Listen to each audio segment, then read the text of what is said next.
Thank you for having me. Excited to be here, Mike. Thank you for coming. Yeah.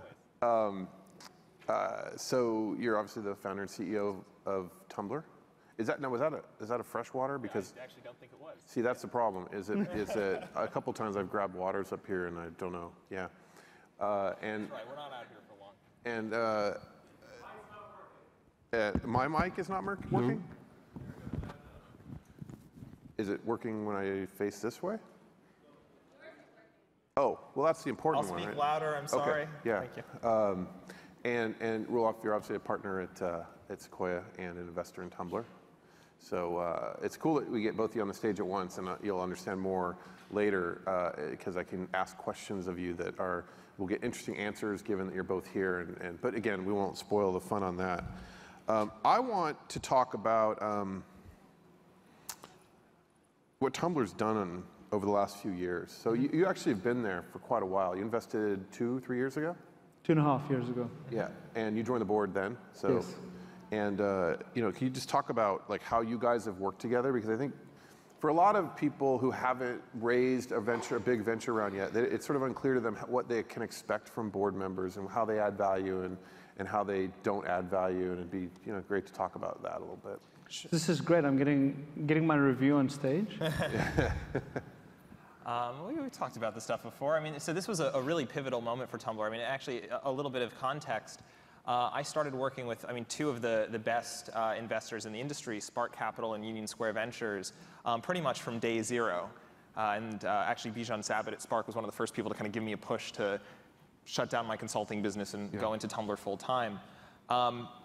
I kind of just knew those guys because they were around. They were some of the first people I ever spent time with in the industry, and they were pushing me. I didn't really, choose them. I didn't go out to the world and go, all right, I want to start a business. How do I raise money? How do I pitch this thing? Yeah. They sort of ushered me through the process. When I was meeting Roelof, I was 3.5 years into this, and it was the first time we sort of kind of lifted up our heads, went out to the West Coast, put a deck together and said all right, we're really getting ready to take this thing to the next place. After 3.5 years of keeping the team right around 10 people. I mean, it was a tiny little heads down team focused on this product. And we were ready to step on the gas, ready to go to the next place. And we met a whole bunch of people. What we were really looking for and why I was so taken with Roelof was he had not only through the boards that he had participated in, the companies that he had been involved in, but the companies that he had built, been through this transitional moment where you were going from this early idea that you were kind of giving room to grow and explore to really turning that into a company. And that was the next step for Tumblr and something that we're still right in the middle of, and Roelof has been a profound help for and a great mentor to me for. So what are the, you look at the things you've done. I know that you were mobile, you were a little late to the mobile game, and you were telling me how you had no internal mobile assets, meaning people, until the beginning of last year.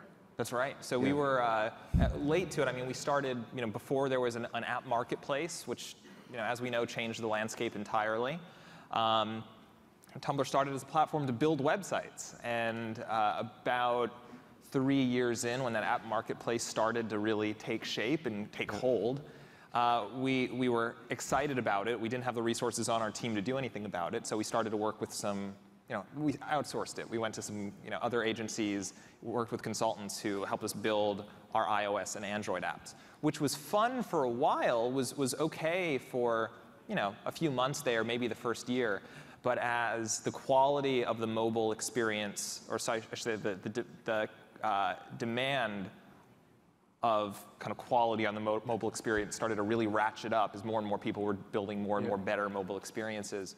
And just the penetration started to really displace the growth that people were seeing on the web, including Tumblr. It became really clear to us that this was going to be an imperative for the success of this product. So at that point, this was at the beginning of last year where we finally started to bring those resources onto our team, started to hire real mobile engineering talent. We started last year with 2-star apps on both platforms, iOS and Android. We ended the year with 4.5-star apps. So it took us a little bit, but we did catch up, and I'm very excited about where we are there now. Roelof, why did you, as a board member, isn't it your failing that he waited until 2012 to begin dealing with mobile in a serious way? Yes. Yes. And so, Thank you. yeah. I mean, like, let's say, like, hey, it's 2011. Well, you guys are put yourself in board Roloff's meetings. shoes. I mean, this is an incredibly challenging thing to balance. He was new at the company. He was still trying to find his place in relationship to the board, the investors who had been on from the very beginning, trying to build a relationship with me and not kind of scare me away or make me skittish or just like crush my whatever, my spirit. That's a really challenging thing to balance, and I think Roloff, our entire board, has done a brilliant job of balancing that. Kind of, keep softly hitting me over the back of the head with the like, hey, this is important, or you should think about this. That's steered our thinking about a lot of things. So it wasn't like he was saying, over the years, like who cares? It was more like they were getting you to where they wanted you to be. It's hard. I mean, particularly a whole company, it's hard to just come in and hang out at the board meeting every couple months What about and revenue? steer the direction. You guys have finally started dealing with revenue, and you put it off as long as you possibly could, and there easily could have generated revenue earlier on. Was that another thing where Roloff was like, YouTube didn't have any revenue? We were look at that. So it is. Look, I had Tumblr Plus, our freemium suite, ready to go in the first year, and it was that original board that kept pushing me. They didn't totally tell me no, don't do it, or you're making a huge mistake, but they kept pushing me to consider what was the cost of taking some of those best features and putting them off behind the velvet rope and making them available to just 1% of your users. Would it be better for the community to just make all of that stuff available for free? Money wasn't an issue. And after a while, it got through to me. That point really, really got through to me. And by the way, those features that we were building as part of that suite, we ended up launching every couple weeks for the next few months. That was some of the fastest growth we'd ever seen in that second year there, was when we started just pushing this great new big stuff every week. And it gave us time to really see the light and approach our revenue products with much more context as to just what the potential of the network is, how the network's actually being used, what the potential for the revenue features actually are. That's how we ended up going with an ad business. That was not the original thesis for this thing, but it made itself so apparent that we developed the thesis, we developed the products, and we started to scale up that platform now. Pardon me. No, go for it. Roloff. David's clearly people I characterize as a force of nature. Ron Conway, who I just interviewed, is another one, and people exhibit that in different ways. Is it difficult? He's very opinionated. He wants to do things certain ways. Very strong-willed. What do you do do you let him do whatever he wants to do? Do you try to guide him? How do you exercise any sort of authority over somebody who has who has these personality traits? David's an optimist. An optimist. Yeah. I think the idea of authority is not one that I think necessarily fits with what I view my role to be as an investor. My view is that we partner with entrepreneurs to help them build businesses. And it's actually odd to me when entrepreneurs fear, oh my goodness, there's a board, there's authority, you guys now control my company. We never control the company. Yeah. We're there to help. Now, does it mean that there's dynamic tension? Obviously. I mean, some board meetings are testier than other board meetings because, that's part of the point is to push people to do even better. Your best teacher, your best coach was probably not the one that you necessarily liked the best at the time, but they were the ones that pushed you the furthest, that helped you accomplish what you wanted to accomplish. And so that is my view of the relationship. It's not authority. It's not the investor or the board member coming in and saying, David, you should just drop everything and move everything to mobile, because the investor is never inside the building. You don't have the context of being inside the company 80 hours a week. And I saw that when I was at PayPal, that the context you had from all the nuances, all the third order issues that you see when you're inside the company are very different from what a board member sees, even well-intentioned, when they're only there once a month or once a week. And I only cut you off because I've heard that answer before, and I believe there's some truth to it, but not entirely. Because one of the things David said when he was shopping for VCs, the reason why he picked you was because you had real-world experience building companies. Now, if you're in a board meeting and you're not giving him the advice that you could give him because you're not in the building all the time, as you said, isn't that nullified? Isn't the whole point? I mean, it seems to me that what really goes on is he's saying, look, what do I do right now? What happens next in this business? And he wants to know because you've been through this and you tell him, right? Isn't that how it works? But I don't think it's supplying an answer. I think it's having a conversation because you don't have all the facts. You've got a pattern recognition because you've seen other situations before. But because you don't have all the facts, it's a conversation. So tell me, what are the decisions you're weighing? How are you dealing with this issue? How have you thought about this? Okay. And it's asking questions to arrive at an answer together. Okay. But it sounds like it's all awesome, and it's a very healthy environment and tender, loving care. But there are times when shit gets thrown in the board meetings, right? I mean, I've seen this in board meetings when I was a lawyer. Right? I bet at the last board meeting somebody raised their voice, and sometimes dynamics happen. I bet Fred Wilson, is Fred on the board? No, Brad. Oh, Brad okay. at Union Square. Yeah. I don't think Does Fred Fred Wilson yell at board meetings? Does he have a reputation for raising his voice? Fred? He doesn't have that reputation, but I don't see Fred Wilson. I can't imagine him being in a board meeting without saying something very forcefully. Forcefully? I don't know. Passionately, maybe, but I mean, they're certainly not hostile. All right, I'm going to keep digging in here. Yeah. David, how do you deal with your investments?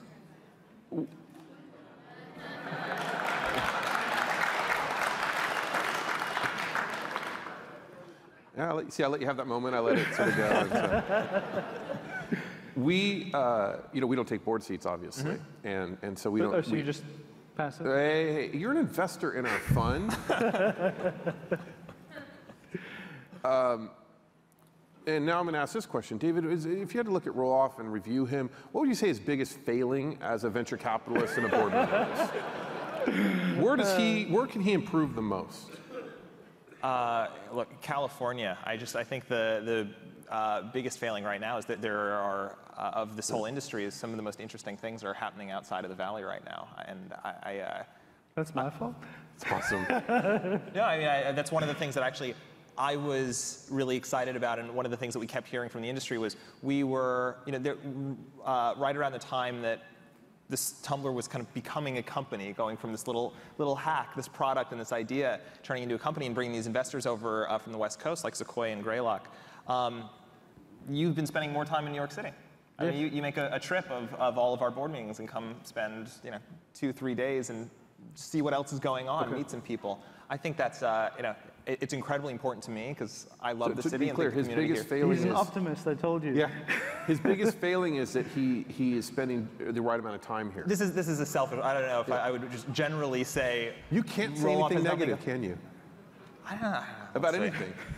This is seriously one of my most cherished mentors here, and you want to beat the guy up. No. Look, this is generally to the industry, I would say, more opportunities to spend time in New York and outside of the Valley. That's where I think some of the most novel genres of startups are happening right now. Outside of California? I think Kickstarter is a great example of that. I think Tumblr is a great example. So Bill Gurley the other day said that there are no iconic companies in New York, tech companies in New York. Like Bloomberg? And pardon? Like Bloomberg, for example? Bloomberg and Kickstarter and Etsy. Bloomberg is it doesn't count. That's a different thing, right? Oh. But he said, he's like, Seattle has Amazon and Microsoft, et cetera, and he was trying to get Zillow in there, and because it's one of his investments. So what do you say to that? I mean, are you an iconic company? Are there others? Or is it New York an easy thing for VCs in Silicon Valley to just go, eh? I mean, Amazon and Microsoft were. I don't want to say last generation. I mean, they were born in the first generation of this industry. We've got a lot to prove, but I think we're going to do it, and I think you've got some of those iconic companies that are poised to break out. New York has one very important advantage. It's one of the few dense metropolitan areas in the United States, dense urban environments. And the majority of the world's going to be living in a dense urban environment over the next decade. And I think it's very hard if you live in Silicon Valley in Mountain View and your life is around commuting in a car and sitting behind a PC. I don't think you resonate with the needs of an urban dweller. And I think people who live in New York are very attuned to those needs, sort of a mobile-first lifestyle. And I think it makes a lot of sense that companies like Tumblr emerge in a city like New York. I don't think this company could have emerged in Sunnyvale. Okay. So what is is Bill just wrong, or is there something about New York that stops these iconic companies from existing? I think it's a timing question because there's a very deep history in economics around cluster theory and how industries cluster. I mean, New York has had fashion and finance for a long time. Milan has fashion. There's diamond cutting in Antwerp. I mean, there's a reason those industries emerge, and there are a lot of skills that accumulate over time. So, the effect of Silicon Valley has accumulated candidly over 100 years. It actually goes back to the original Professor Thurman, who was the professor of electrical engineering at Stanford, Hewlett and Packard were students of his, and you just go through that history, and there's this long cascade effect of the students. But Seattle is a counterexample. It has Microsoft and Amazon. But they only have a handful of those companies. Yeah. There's a reason you've got that density in Silicon Valley because of the history that's accumulated. Yeah. You know, the founders of YouTube and LinkedIn and Yelp were all at PayPal. They were schooled at PayPal. So, you know, each successive generation is benefiting from that accumulation in Silicon Valley. And it's very hard to just rip and replace that instantly in another place. But I think with a lot of the technologies people have talked about over here, whether it's cloud computing, the availability of mobile platforms that enable you to address a global audience, it's never been easier to start a company anywhere in the world and address a global audience. Yeah. And you've already seen this emerge out of Scandinavia. I mean, just think about the companies that have emerged, you know, whether it's Minecraft, Unity, Klarna, Spotify, Skype. And there's always examples like that, but is there something, and I feel there's something to this, is there something about New York that kills the startup spirit? And that, you know, and it may be other cities as well. Like, you know, it's like LA is very Hollywood focused, you know, and people aren't just, you literally walk into a Palo Alto or Soma cafe, and it's not just that you kind of know the people there, like everyone's talking about their startup. Mm-hmm. And it's uplifting, and it's miserable. What are you talking about? Well, it does get, okay. No, I know what you're saying. I mean, look, if there's one thing that I cherish about doing this in this city, it's that I don't have to, like, every single person I pass on the street isn't wearing a fucking, like, Dropbox or Airbnb shirt. It's absolutely,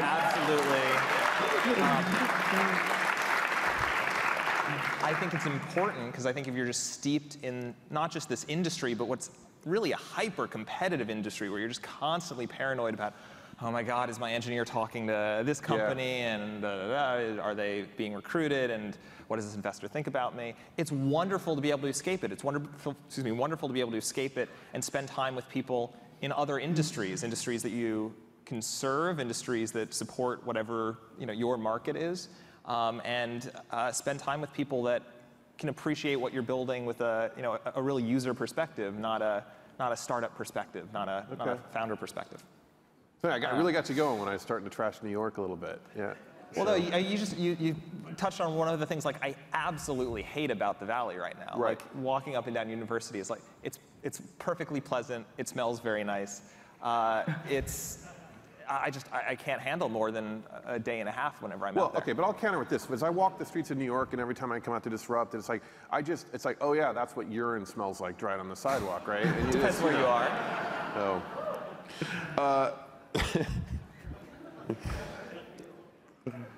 I want to dive in a little bit more on Tumblr, but before we do, just to make sure we have time, I want to roll off a little bit about VC trends, and it's something I've been talking to a lot of the VCs about this week. And you know, what do you know, like Bill Gurley, for example, talked about, you know, there's way too much late stage money and also way too much angel money. And where his fund is at 400 million, it happens to be the perfect place to be. And I understand he's biased, but he has some good points. What do you think? You know, what do you think about VC trends right now? So when I've spoken to some of the Sequoia partners like Mike Moritz and Doug Leone that have been around for 25 years, 30 years in the business, they can't recall a time ever that people complain about too little money in the industry. So I think it's one of these where, you know, it's much of the same. People complained about overfunding in 95 and 2000. I mean, I think it's just almost by definition, people in the investment business would prefer to be less competition. Yeah. So I don't think it's a problem. I actually think some of the late stage money enables us to build more enduring companies, because companies. Well, you have a bunch of late stage companies that haven't gone public yet. It's sort of weird, right? But it's also, these companies benefit from being in stealth for a lot longer. You know, Google was an example of a company that could have gone public probably 2 years before it did. But if they had... Evernote could be a public company today if they wanted to be, right? Maybe. Yeah. I think they're at a scale that they might be able to do that. But why not continue to have the ability to build privately? It's a massive distraction to be a public company. I mean, people have written about all the expense and the hassle of dealing with Sarbanes-Oxley and all the regulatory issues. Yeah. But it's a distraction for the team. I mean, the CEO, who you'd prefer to be thinking about the business and the management team and product direction, ends up spending a third of his or her time speaking to, you know, hedge fund managers and public investors. Yeah. And every hour they're spending in New York at an investor conference, they're not at the company helping build I the don't see business. David like being happy talking to a bunch of analysts and hedge fund investors, right? You'd be surprised. Really? I don't know. Like talking about the, It depends on the quarterly analysts, I guess. financials. Yeah. No. So, what are some of the challenges ahead for Tumblr? We talk about you guys getting on board with mobile, and you've grown the team a lot, and you've gotten your revenue model sort of started.